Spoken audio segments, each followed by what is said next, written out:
I read the books a lot when I was younger, but I can't really remember anything because it was like years ago. Okay.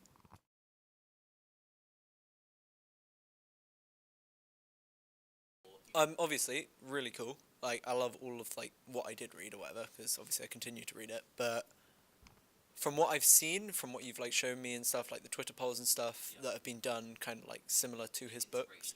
Yeah, I think that's like a really cool idea. That's really unique and different, and yeah, that's just really cool. I think it's good. Yeah, definitely.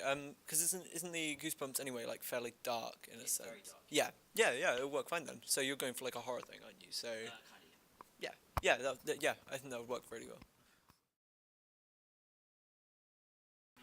Oh, get involved. Yeah, definitely. It gives you something to do for 20 minutes or so, or whatever, instead of just like sitting there doing nothing. Yeah, yeah. I would definitely, yeah, indulge.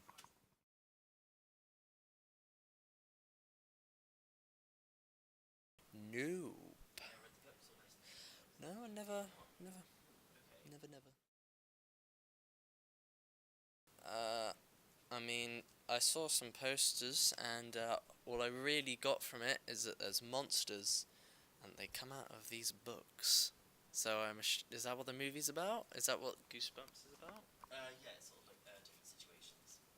Okay, well, that's all I've heard of it then. I think you have a hard challenge ahead of you, being honest.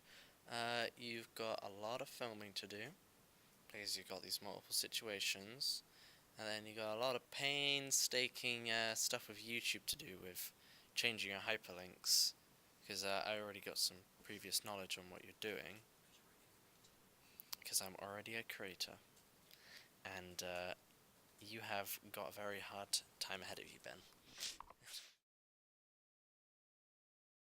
I mean, I'll probably pick the interactive one. Sounds a bit more interesting. No, it sounds a bit more interesting than just a standard video. I think we've all seen standard videos, so an interactive one. I mean, if it's a 10-minute meme compilation, I'm picking that one over your one. I'm sorry either way, but yeah, it just sounds like it's a bit of a it's out of the box. It's a bit of an interesting idea, so I'd pick that one.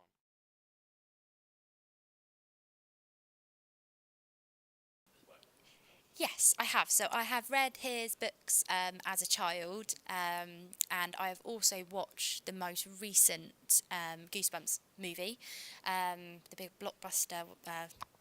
Well, I think I watched it on Netflix, I think, or something. But I don't know whether I know it's based upon Goosebumps, but whether he, as a director, had any involvement in that, I am not too sure. But that's the only work I'm aware of that he has done, really. So yeah. So I started off with the normal series where you'd actually just like pick the book and pick the different monsters, but I did read a little bit of the adventure series as well. So I always remember like the covers of the different books, and that each book had the name of the monster along the kind of spine. So I used to have them all kind of lined up in terms of which book I was going to read at what time and whatever. And again, I guess it's down to kind of your phobias and fears, and what you're most scared of, really, which I found really kind of interesting as a audience, really, and just being able to go off into that kind of fantasy world, really. Yeah. So I don't think I would read them now, because I feel like as an adult, I don't know whether I'd find them so scary. I felt like as a child, it did make you feel very scared, and the language that was used in the books as well was just brilliant, brilliant storyteller, really. So very influential for a lot of kind of children's authors and writers. And yes, yeah. So I think reading them now, I wouldn't say that I would probably pick up a Goosebumps book and read it, but it's nice to have that nostalgia to think, oh God, when you see the films or you see the books again in like WH Smith's or whatever, no branding there. There are other stores sell the Goosebumps books. Yeah, it's just not quite nice to look back and think, oh, I love reading those as a child. It is, yeah, definitely, yeah.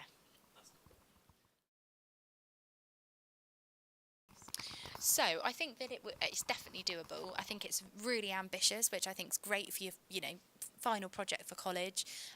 You just need to make sure that all the techie stuff you've got sorted out. So how your audience are actually going to, pick their own adventure and pick the right moral decision. And I know you've started doing that through YouTube. I know that you're thinking about, I think the fantasy element would be difficult because that would involve a lot of After Effects and motion graphics and animation and that side of things. So I think going for something more realism would definitely give your audience more of a chance to make more real life decisions, which I think is more your demographic and target audience rather than kind of going for the more kind of Goosebumps style of sort of more storytelling. I think that it definitely depends on like the genre or what it is. So if it was a 10-minute documentary or whatever on like my favourite genre, whether that was a crime piece or something like that, I would definitely want to watch it. But I think as an audience, we're so used to just escaping into like films, TV, and you could sit in front of a TV for an hour and not really realise what you're watching. So I think actually in this day and age with kind of like everything being a lot more technical and having like mobile phones, social media, where everything is interactive, I think as an audience I would like to see something different and something that's not so niche. So I would definitely go for the interactive project because it'd be nice to see at the end actually, okay, what decisions did I make, and yeah, definitely, and whether they were right or whether they were wrong. So I think that would be really good to explore that avenue. So definitely the more interactive piece. Yeah, cool, brilliant, thank you.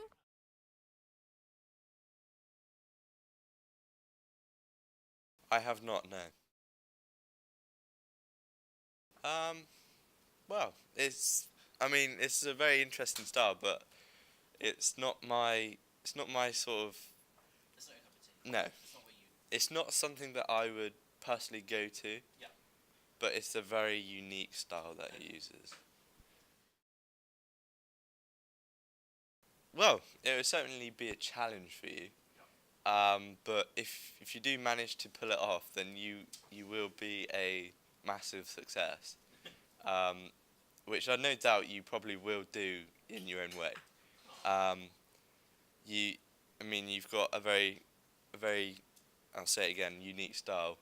But I think there's a way where you can incorporate his work into yours and just mash it together, and I reckon you could make something quite beautiful out of that.